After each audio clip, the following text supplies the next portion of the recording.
My boss fired me on my wedding day and called it a gift. My husband's response destroyed us all. He said girls like me belong at home. 3 days later, the police came to our honeymoon. I thought losing my job was my lowest point. I had no idea what was coming next. My husband did something so shocking that I still don't know if I should thank him or hate him. The person who paid the biggest price for my revenge wasn't my boss. My name is Emma Klein, and this is my story. I was the girl who brought cupcakes to the office on Fridays. I was the one who stayed late to finish spreadsheets while others went to happy hour. I was loyal, quiet, and easy to forget. But on my wedding day, my boss fired me. He said it was a gift. And what my husband did to him in return was so shocking that even now, 3 months later, I still wake up in the middle of the night and laugh until I cry. Let me start at the beginning. Not the beautiful beginning with white lace and roses, but the ugly one. The one where I stood in my living room, half-dressed in my wedding gown, with a phone pressed to my ear and my whole world cracking open like an egg. It was 7 in the morning on June 10th. The sun was pouring through my apartment windows, and I was supposed to be happy. Happier than I had ever been. My hair was already done in soft waves. My dress hung on the closet door, a simple A-line with tiny pearl buttons that my late mother would have loved. My best friend Chloe was supposed to arrive in an hour to help me with my makeup. My fiancé, Jake, had texted me a heart emoji at 6:30 with the words, "Today you become mine, and I become the luckiest man alive." I was smiling. I was actually smiling as I poured myself a cup of coffee and checked my work email. That was my first mistake. Never check your email on your wedding day. But I was a people pleaser, and my boss, Mr. Richard Thornton, had a habit of blowing up my phone at all hours. He was the kind of man who called meetings at 5 p.m. on Fridays. He once made me redo a 30-page report because he didn't like the font. He had small, cold eyes and a smile that never reached his face. I had worked for him for 3 years as his executive assistant, and in that time, I had learned to read his moods like earthquake warnings. That morning, there was no warning. Just an email with a subject line that made my stomach drop, "Immediate termination effective today." I read it once, then twice, then a third time because my brain refused to accept what my eyes were seeing. The email was short. No explanation. "No, we're letting you go due to restructuring." Just a few cold sentences saying that my employment was terminated immediately due to performance issues and that my final paycheck would be mailed to me. It was signed R. Thornton, performance issues. I had never missed a deadline. I had never taken a sick day. I had worked through holidays, through colds, through the kind of exhaustion that makes your bones ache. I had covered for Mr. Thornton when he forgot his wife's birthday. I had lied to his clients for him. I had been his shadow, his memory, his doormat, and he chose my wedding day to fire me. My hands were shaking so badly that I spilled coffee on my robe. I called him immediately. No answer. I called again. No answer. On the third try, he picked up, and his voice was so casual that it made me want to scream. "Emma," he said, like we were discussing the weather, "I'm sure you got my email." "I did," I said, and my voice cracked. "Mr. Thornton, today is my wedding day. Why would you do this now?" There was a pause. I could hear him typing in the background, probably already looking for my replacement. Then he said something that I will remember until the day I die. "Consider it a wedding gift, Emma. Now you have all the time in the world for your marriage. No more pesky job to get in the way. You should thank me." I thought I had misheard him. "A gift? You're firing me on my wedding day and calling it a gift?" "Well, yes," he said, and I could hear the smile in his voice. That cruel, thin-lipped smile. "Let's be honest, Emma. You were never going to be a career woman. You're too soft, too emotional. Now you can focus on being a wife, maybe a mother someday. That's what girls like you are meant for, isn't it?" The words hit me like stones. Girls like you. He had always looked at me like I was something small and breakable, like I existed only to make his life easier. And now, on the morning of the most important day of my life, he had reached into my chest and pulled out something I didn't even know I had. A deep, burning, terrifying anger. I didn't cry. That was the strange part. I had cried at everything. Sad commercials, puppy videos, the time I accidentally stepped on a snail. But in that moment, my eyes stayed dry and my voice came out steady. "Okay, Mr. Thornton," I said. "Thank you for the gift. He laughed. That's my girl, always so polite. Enjoy your wedding, Emma. He hung up. And I stood there in my coffee-stained robe, staring at my phone, feeling something inside me rearrange itself into a shape I didn't recognize. That was when Jake walked in. He had a key to my apartment, and he had come over to surprise me with breakfast. He was holding a tray of pancakes shaped like hearts, wearing a gray t-shirt that stretched across his shoulders, and his brown eyes were full of so much love that it almost broke me. Almost? Hey, beautiful, he said. Then he saw my face. Emma, what's wrong? I handed him my phone. I watched his expression change from confusion to disbelief to a kind of cold fury I had never seen on him before. Jake was a calm man. He was a high school history teacher, the kind of guy who diffused fights between students with a quiet word. He had never raised his voice at me. He had never even honked his horn in traffic. But when he finished reading that email, his jaw tightened and his hands balled into fists, and he set down the pancakes very carefully, like they might explode. He fired you, Jake said. It wasn't a question. On my wedding day, I said. He said it was a gift so I could focus on being a wife. Jake closed his eyes for a long moment. When he opened them, they were different. Harder, older. What's his full name? Richard Thornton. Where does he live? Jake, no, don't do anything crazy. It's our wedding day. I don't want you to get in trouble. He smiled, but it wasn't his usual warm smile. It was the smile of a man who had just decided something and wasn't going to change his mind. Emma, listen to me. You are the best thing that ever happened to me. You are kind and smart, and you worked for that monster for 3 years without complaining once. And he chose today, of all days, to humiliate you. That's not a gift, that's a declaration of war. I don't want war, I whispered. I just want to marry you. And you will, he said, pulling me into his arms. But first, I need to make a few phone calls. Trust me? I looked up at him. This man who had seen me at my worst, who had held my hair back when I had food poisoning, who had driven 4 hours in the middle of the night to bring me soup when I was sick. I trusted him with everything I had. Okay, I said, but please don't do anything illegal. He kissed my forehead. I won't have to. What happened over the next 6 hours was a blur. I remember Chloe arriving and doing my makeup while I told her what happened. I remember her face turning red with anger, and then her breaking into a strange, slow smile that matched Jake's. I remember my dad walking me down the aisle in the little garden chapel we had rented, and how his hand trembled on mine. I remember saying my vows and meaning every word. And I remember Jake looking at me like I was the only woman in the world, even though I knew his phone had been buzzing in his pocket all afternoon. We had our first dance to a slow Ed Sheeran song. We cut the cake. We laughed and cried and hugged 100 people. It was beautiful. It was perfect. But underneath the joy, there was a current of something else. Anticipation, like the quiet before a thunderstorm. At 9 o'clock, just as we were about to leave for our honeymoon, Jake pulled me aside. He had that look again. The one that said he had done something he wasn't entirely sorry for. Emma, he said, I need to show you something. He handed me his phone. On the screen was a live video feed of a parking garage. I recognized it immediately. It was the garage beneath Mr. Thornton's office building, the one I had parked in every day for 3 years. What is this? I asked. Just watch, Jake said. For a moment, nothing happened. Then a black SUV pulled into the frame and parked. The door opened, and Mr. Thornton got out. He was alone, which was strange because he usually had a driver. He was wearing his expensive gray suit and carrying his leather briefcase. He looked tired. Good. But then another car pulled up. A silver sedan that I didn't recognize. A man got out. He was tall, broad-shouldered, wearing a baseball cap pulled low. I couldn't see his face.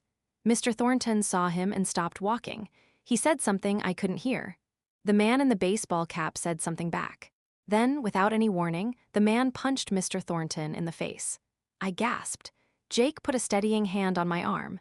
Mr. Thornton stumbled backward and fell against his SUV. His briefcase flew open, and papers scattered everywhere. But the man wasn't done. He grabbed Mr. Thornton by his expensive tie and pulled him close. He spoke again, and this time, the audio was just clear enough for me to hear. That was for Emma, the man said, and this is for every time you made her cry. He punched him again, and again, and again, not enough to kill him, but enough to leave a message. enough to break his nose and split his lip and make him remember this night for the rest of his life. I watched in shock as the man stepped back, adjusted his cap, and walked calmly back to his silver sedan. Before he got in, he looked directly at the security camera and gave a small wave. Then he drove away. The video ended. I stared at Jake. My husband, my gentle, kind history teacher husband. "Who was that?" I whispered. Jake's smile was slow and satisfied. "A friend of a friend, someone who owes me a favor, someone who doesn't like bullies." "You had him beaten up?" "I had him reminded," Jake said. "There's a difference. Richard Thornton has been treating people like dirt for 20 years. He's fired pregnant women. He's stolen credit from his employees. He's made dozens of people feel as small as he made you feel today. All I did was arrange a little conversation, a little physical persuasion. I should have been horrified. I should have called the police. I should have run away from this man I suddenly didn't recognize. But instead, I felt something bloom in my chest, something warm and dangerous and deeply satisfying. I laughed. I laughed so hard that tears streamed down my face, ruining Chloe's perfect makeup. I laughed until my stomach hurt and people at the reception turned to stare. And then I kissed Jake with a ferocity that surprised us both. "You're insane," I said. "I'm in love," he replied. "And no one humiliates my wife on her wedding day." No one? We left for our honeymoon the next morning. A small cabin in the mountains with no cell service and a hot tub on the deck. For 3 days, I forgot about Richard Thornton. I forgot about the email and the punches and the parking garage. I just existed in the warmth of Jake's arms and the quiet of the trees. But the world has a way of finding you. On the 4th day, we drove into town for supplies, and my phone exploded with notifications. Dozens of texts, missed calls, news alerts. I opened one at random and my blood turned to ice.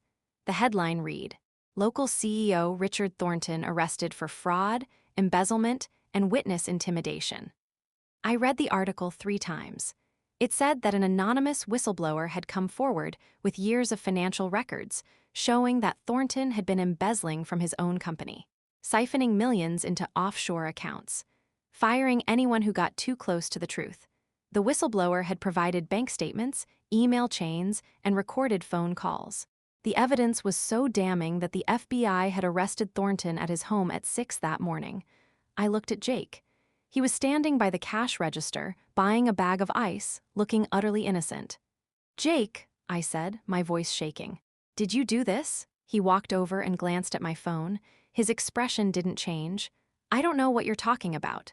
"The whistleblower, the evidence, that's not a coincidence. You said you made phone calls on our wedding day." "Who did you call?" Jake sighed. He took the phone from my hands and set it on the counter. Then he took both of my hands in his and looked me straight in the eyes.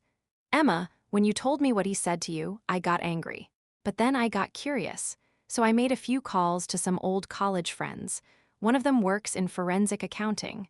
Another one is a paralegal at the SEC. They started digging. And what they found was a mountain of dirt. That man wasn't just a bad boss. He was a criminal. He destroyed lives. He drove one of his former employees to bankruptcy, another one to a nervous breakdown, and the only reason he got away with it for so long is because people were scared of him. So you decided to take him down? I decided to give the right people the right information, Jake said. The rest took care of itself. I wanted to be angry. I wanted to tell him that he should have consulted me first, that he had gone behind my back, that he had taken justice into his own hands. But the truth was, I wasn't angry. I was relieved, I was grateful. I was finally free. That night, back at the cabin, I watched the news coverage. Richard Thornton being led out of his mansion in handcuffs, his wife hiding her face from the cameras, his lawyers saying no comment, and I felt a peace settle over me that I hadn't felt in years. But the story wasn't over. It never is with revenge. A week after we returned from our honeymoon, I got a letter.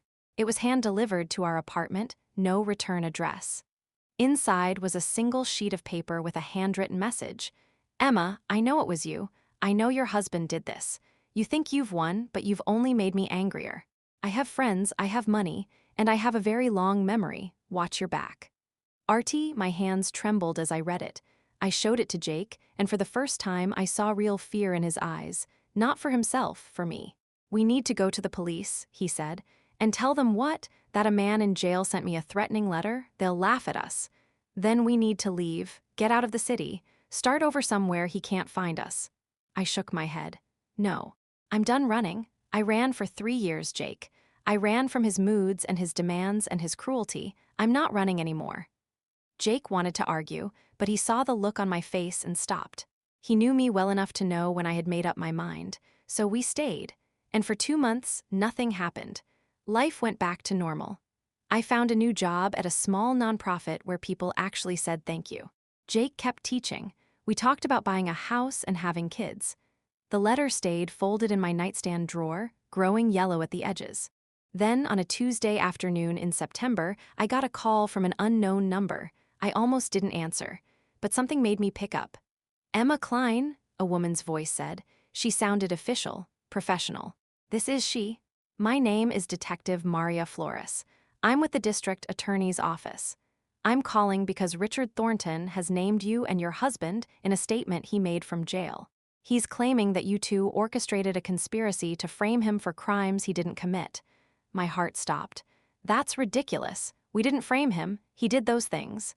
I'm not saying I believe him, Miss Klein, but I have to investigate. Can you come in for an interview tomorrow morning? I said yes, hung up, and immediately called Jake. He was calm, as always. He said not to worry. He said the truth would come out. He said Richard Thornton was a desperate man grasping at straws. But I couldn't shake the feeling that something terrible was about to happen. The next morning, we went to the DA's office together. Detective Flores was a sharp-eyed woman in her 40s with a no-nonsense haircut and a kind smile. She sat us down in a small room and explained that Thornton had hired a new lawyer, a real shark named Bradley Kane, who was filing motions to have the evidence against Thornton thrown out. He was arguing that the whistleblower had obtained the financial records illegally, which would make them inadmissible in court. He's claiming that your husband, Jake, hired a private investigator to break into Thornton's home and steal those records, Detective Flores said. Jake laughed. That's insane. I'm a high school teacher. I don't know any private investigators, and I definitely don't know how to break into a house. Detective Flores studied him for a long moment. Mr. Klein, I'm going to ask you directly. Did you or did you not have anything to do with the evidence that led to Richard Thornton's arrest? Jake didn't flinch.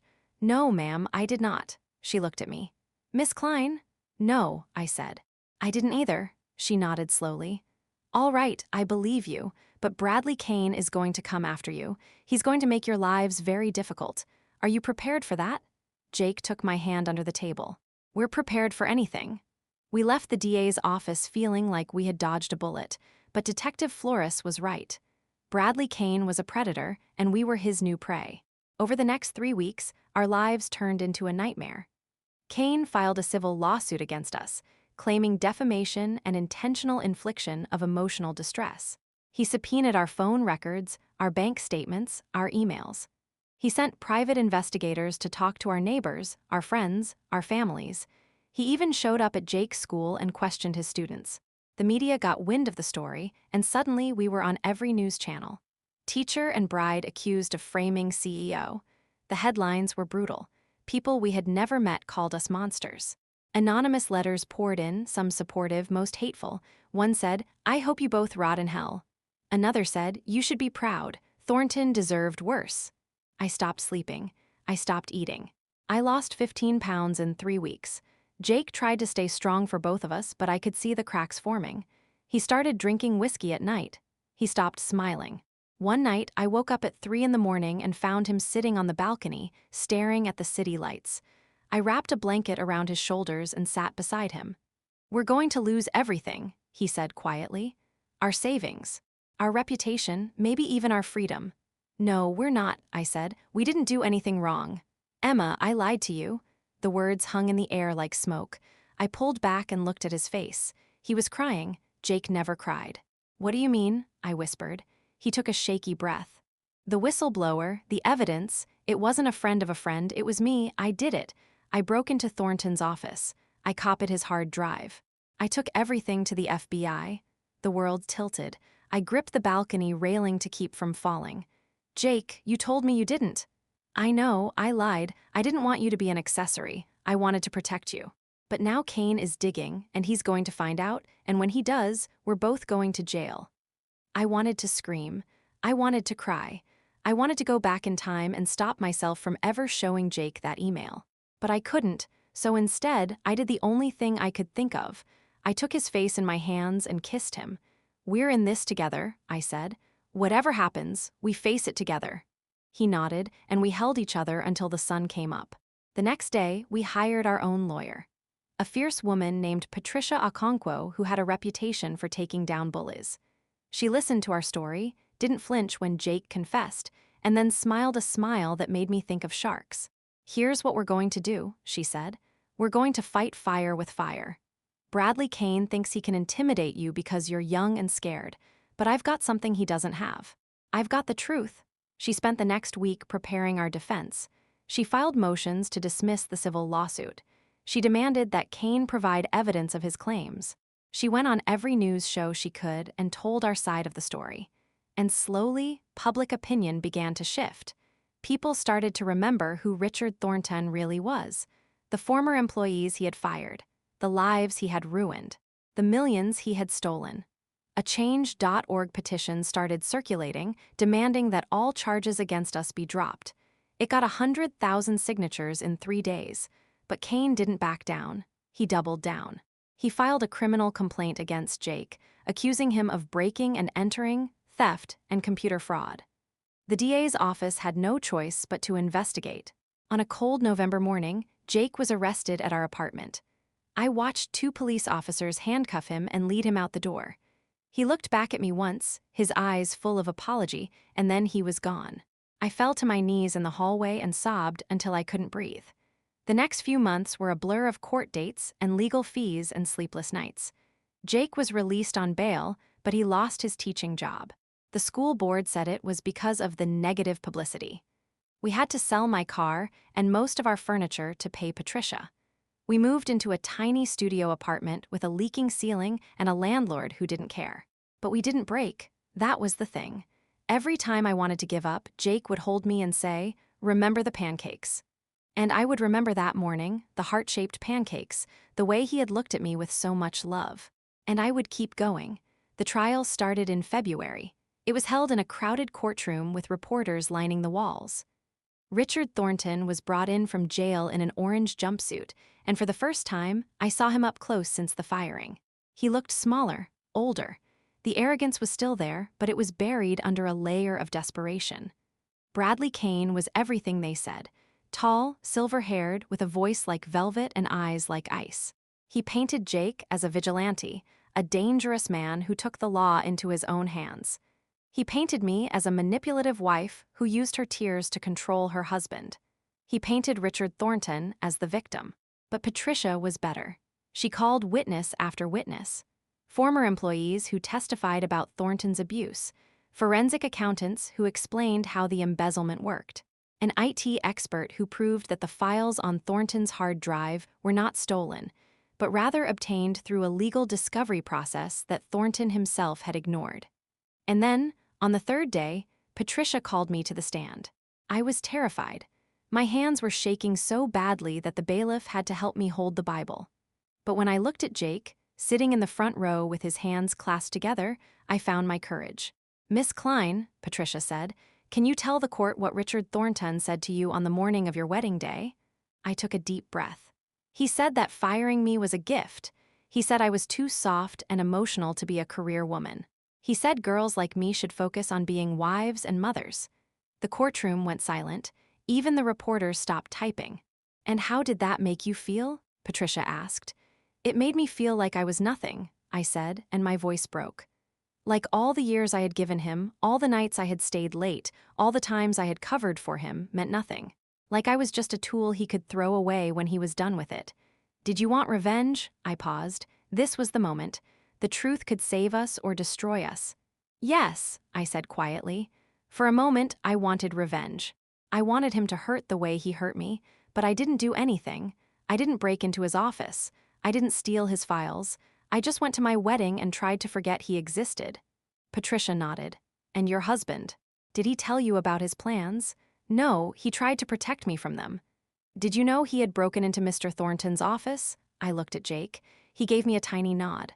Not until after the arrest, I said. And when I found out, I was angry. But I was also grateful. Because without what he did, Richard Thornton would still be stealing and lying and destroying lives.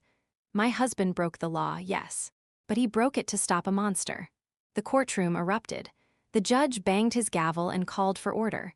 Bradley Kane jumped to his feet, objecting, but the judge overruled him. When the noise died down, Patricia asked her final question. Emma Cline, do you believe your husband is a criminal? I looked straight at Richard Thornton. His eyes were full of hate. And for the first time in my life, I didn't flinch. No, I said, I believe he's a hero. The jury deliberated for 6 hours. Jake and I sat in the hallway, holding hands, not speaking. Patricia sat across from us, reading a book, calm as a stone. At 4 p.m, the jury came back. The foreman stood up. The courtroom held its breath. On the charge of breaking and entering, he said, we find the defendant not guilty. Jake squeezed my hand so hard I thought my bones would break. On the charge of theft, we find the defendant not guilty. I started to cry. On the charge of computer fraud, we find the defendant not guilty. The courtroom exploded. People cheered. Reporters ran for the doors. Jake pulled me into his arms and kissed me, and I tasted salt from both our tears. But we weren't done. The judge turned to Richard Thornton, who was sitting in his chair with his mouth open.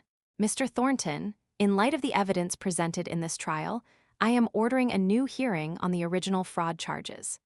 Additionally, I am referring Mr. Kane's conduct to the State Bar Association for review. Court is adjourned. Bradley Kane's face went white. Richard Thornton started shouting, but the bailiffs were already dragging him away. We walked out of that courthouse into a sea of cameras and microphones. People were screaming our names, holding signs that said "Justice for Emma" and "Jake is a hero." I couldn't breathe. I couldn't think. I just held onto Jake and let him guide me through the chaos. That night, we went back to our tiny studio apartment. The ceiling was still leaking. The landlord still didn't care. But we ordered pizza and ate it on the floor and laughed until our stomachs hurt. What do we do now? I asked. Jake looked at me with those brown eyes that had seen me at my worst and loved me anyway. Now, he said, we live. And we did. Richard Thornton was convicted on all counts 3 months later. He's serving 15 years in a federal prison. Bradley Kane lost his law license. The nonprofit where I worked offered me a promotion. Jake got his teaching job back, plus an apology from the school board. We bought a little house with a garden and a porch swing. But the best part, the part I still can't believe, is what happened on our first anniversary. We were sitting on the porch, watching the sunset, when a car pulled up. An old blue sedan with a dented bumper. A woman got out. She was in her 60s, with gray hair and tired eyes and a smile that looked like it hadn't been used in a long time. Emma Cline, she said. Yes, my name is Margaret Thornton, Richard's mother. I froze. Jake put a protective hand on my arm, but Margaret didn't look angry. She looked sad. She walked up the porch steps and sat down on the swing next to me. I'm not here to cause trouble, she said. I'm here to thank you. Thank me, I said. For putting your son in prison, she nodded. For putting my son in prison. Richard was not always the man you knew. He was sweet once. Kind. But somewhere along the way, he lost himself. He became cruel. He became greedy, and I tried to stop him. I tried so many times, but he wouldn't listen to me. He wouldn't listen to anyone. She pulled an envelope from her coat pocket. When he was arrested, I found these. They're letters he wrote to you, dozens of them. He never sent them. He was too proud. She handed me the envelope. I opened it with shaking hands. The first letter was dated the day after our wedding. Emma, it read, I don't expect you to forgive me. I don't even expect you to read this, but I need to say it. I was wrong. I was wrong to fire you. I was wrong to call it a gift. I was wrong about everything. You were the best employee I ever had, and I treated you like garbage because I was scared. Scared of how good you were. Scared that one day you would realize you deserved better. You did realize it, and you got better. Your husband is a good man. Tell him I said so. If I ever get out of here, I will spend the rest of my life trying to be half the man he is.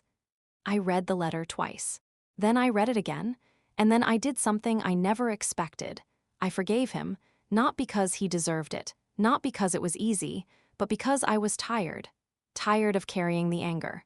tired of letting a man in an orange jumpsuit have power over my happiness. I looked at Margaret Thornton, and I saw a mother who had lost her son to his own darkness. I took her hand. "Thank you for bringing these," I said. "Tell Richard," I said. "Tell him I hope he finds peace." She cried. We both cried. And then she left, and Jake and I watched her blue sedan disappear down the road. That was 3 months ago. Today, I'm sitting on my porch swing with a cup of coffee and a laptop. The sun is warm. The garden is blooming. Jake is inside making pancakes shaped like hearts. And I'm writing this because I want the world to know something. Revenge is not about hurting the person who hurt you. It's not about punches or prison or public humiliation. Real revenge is surviving. It's thriving. It's waking up every morning and choosing joy over bitterness. It's loving so deeply that the hate has no room to grow. My boss fired me on my wedding day. He said it was a gift. And you know what? In the strangest, most twisted way, he was right. Because losing that job gave me back my life. It showed me who my husband really was. It showed me who I really was. I am Emma Klein. I am not soft. I am not emotional. I am not a girl like that. I am a woman who was broken and rebuilt herself, piece by piece, with the help of a man who loved her enough to break the law. And that, I think, is the greatest revenge of all.